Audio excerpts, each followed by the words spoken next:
Mu gihe buri wa 28 mu kakaro uko umwaka utashe, amakungu ahimbaza umusi mpuzamakungu wahariwe kurwanya ingwara z'igitigu, Uburundi ntibwasigaye inyuma mwihimbazwa ry'uwo musi mpuzamakungu. Ibikorwa bikaba vyatangujwe n'umutambukanyi w'umukuru w'igihugu Angéline NDAYISHIMIYE ari kumwe n'umushikiranganji w'amagara y'abantu no kurwanya sida muganga Thadée NDIKUMANA hamwe n'uwuserukira ishirahamwe mpuzamakungu OMS. Abo nabo bakaba bahavuye bipimisha iyo migera. Inyuma yo gutanguza iryo sekeza, umutambukanyi w'umukuru w'igihugu abicishije kw'ishirahamwe ry'abatambukanyi b'abakuru b'ibihugu vya Afrika OPEDAD yifadikanije na OMS, akaba yahavuye aremesha uruganda rwo guhimiriza abafata ingingo, abarongoye abandi mu bisata vy'amagara y'abantu n'abasanzwe bafasha Uburundi. Thadée NDIKUMANA Umushikiranganji w'amagara y'abantu aravuga uko umugera wa Hépatite B wifashe mu Burundi, ariko kandi ko muri kazoza bifuza ko umukenyezi wese yibungenze yoza arakurikiranwa ko adafise imigera y'ingwara y'igitigu. Umwaka w'ibihumbi na 2020 twabonye yuko abantu 15,039 bapimwe umugera w'igitigu wo mu bwoko bwa B, abagera 2,441 ni ukuvuga ibice 16 bari bafise uwo mugera. Turavye naho umugera w'igitigu C ku bantu 11,108 bapimwe, twasanze 2,146 ni ukuvuga ibice 19 kw'ijana bafise uwo mugera. Turavye naho ikigo CNTS kijejwe gutororokanya amaraso mu gihugu, murazi yuko babanza gupima amaraso yose kugira barabe yuko atamigera cyangwa izindi ngwara zirimwo mbere yuko yaronsa abayakeneye. Twabonye yuko mu dusaba bageranije igice kimwe n'ibice 6 kw'ijana basanga harimo umugera w'igitigu B, naho ibice bigera kuri 2,9 bagasanga harimo umugera w'igitigu C. Muri rusange rero ivyigwa bimaze gukorwa byerekana ko ibice birenga 5 kw'ijana bagenda n'umugera w'ingwara y'igitigu cyo mu bwoko bwa B, nayo hafi ibice 10 kw'ijana bakagendana umugera w'igitigu mu bwoko bwa C. Ku ruhande rw'ishirahamwe mpuzamakungu rijejwe amagara y'abantu OMS barashima intambwe Uburundi bugezeko mu bijanye no kurwanya imigera y'indwara z'igitigu. Muganga Xavier Crespin aserukira OMS mu Burundi agahimiriza abantu gushira imbere kwipimisha mu ntumbero yo kurwanya iyo migera y'igitigu. Kubw'umutambukanyi w'umukuru w'igihugu Angéline NDAYISHIMIYE ahanura abantu bose gushira hamwe inguvu kuko ngo ariyo nzira nziza yo kurwanya irandagata ry'iyo migera biciye mu kwipimisha. Umukenyezi wese yibungenze ahamagarirwa kwipimisha umugera w'igitigu kugira ngo basanze agendana iyo ndwara umwana ashobore gukingirwa akiri mu mbanyi. Kugira ngo ibyo tubishikeko bisaba ko ibikoresho byo gupima iyo migera bigwizwa kandi bigakwiragizwa henshi, mbere no mu mavuriro yo hagati mu gihugu.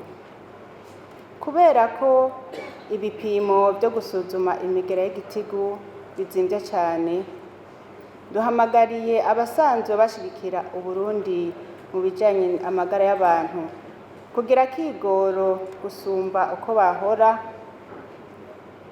guterera agacumu k'ubumwe kugira ngo dushe kuronka ivyuma bikwiye ndetse n'imiti yo kuvura iyo migera bigwizwe mu mavuriro atandukanye, na cane cane murazi ko tugiye kuronka ibitaro mu makomine yose y'igihugu. Ako kamo gatewe kandi indongozi ku bisata bitandukanye vy'igihugu kugira ngo dutange akarorero keza mu guhimiriza abo turongoye no gushira inguvu hamwe mu kurwanya imigera y'indwara y'igitigu, na cane cane gukingira abavyeyi n'ibibondo. banyakubahwa, umwe wese mu cyubahiro Imana yamuhaye, mwebwe mwese mwateye iteka runo rubanza. Turavye intambwe igihugu kigezeko mu kurwanya indwara y'igitigu, iraduha icizere gushikira ihangiro ryo kwirandurana n'imizi gushika mu mwaka w'2030. Ivyo rero tubikesha umwitwarariko udasanzwe w'indongozi mu bisata bidatandukanye ndetse n'abenegihugu. Umwe wese arafise ico yoterera kugira ngo iryo hangiro twihaye dushobore kurishikako. Ibikoresho byo gupima hamwe n'imiti yo kuvura indwara z'igitigu birahari ngaha mu gihugu cacu.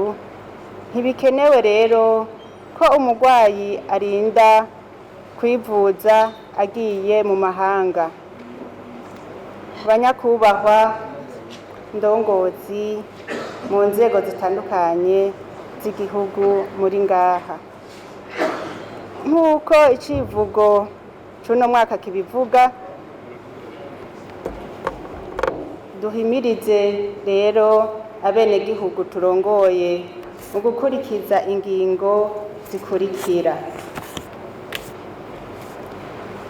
kwipimisha imigera y'indwara z'igitigu kugira umuntu wese amenye uko amagara yiwe ameze, na cane cane abakenyezi bibungenze. Abasanzwe baranduye basabwe kwegera abaganga kugira bafashanye mu mpanuro ku bijanye n'imiti hamwe n'incanco ku bana bakivuka. Abagabo nabo basabwe gushigikira abakenyezi babo bibungenze mu kurwanya iyo ndwara, gushira ingufu hamwe kugira ngo uburyo bukenewe mu gupima, gukinga no kuvura indwara ziterwa n'imigera y'igitigu buboneke. Mu bibazo vyagiye birashikirizwa na bamwe mu bitavye ubwo ruganda ni ikijanye n'icokorwa kugira ngo iyo migera ituzwe burundu nk'uko bikorwa no ku yindi migera, haba ku ruhande rw'ubushikiranganji haba ku ruhande rw'ishirahamwe OMS. Bemeza ko bariko barakora intunganyo nshasha nko gupima abantu benshi bashoboka, gushira imiti y'iyo migera ku biciro bitavuna n'ibindi. Aho ni mu gihe mu ntambamyi zavuzwe ari uko ibipimo vy'iyo migera bizimvye. Isekeza ryo gupima abakenyezi imigera y'indwara z'igitigu mu gisagara ca Bujumbura rikazomara imisi 3 uhereye kuri uyu wa 28 gushika ku wa 30. Hakaba hitezwe gupimwa abakenyezi 500.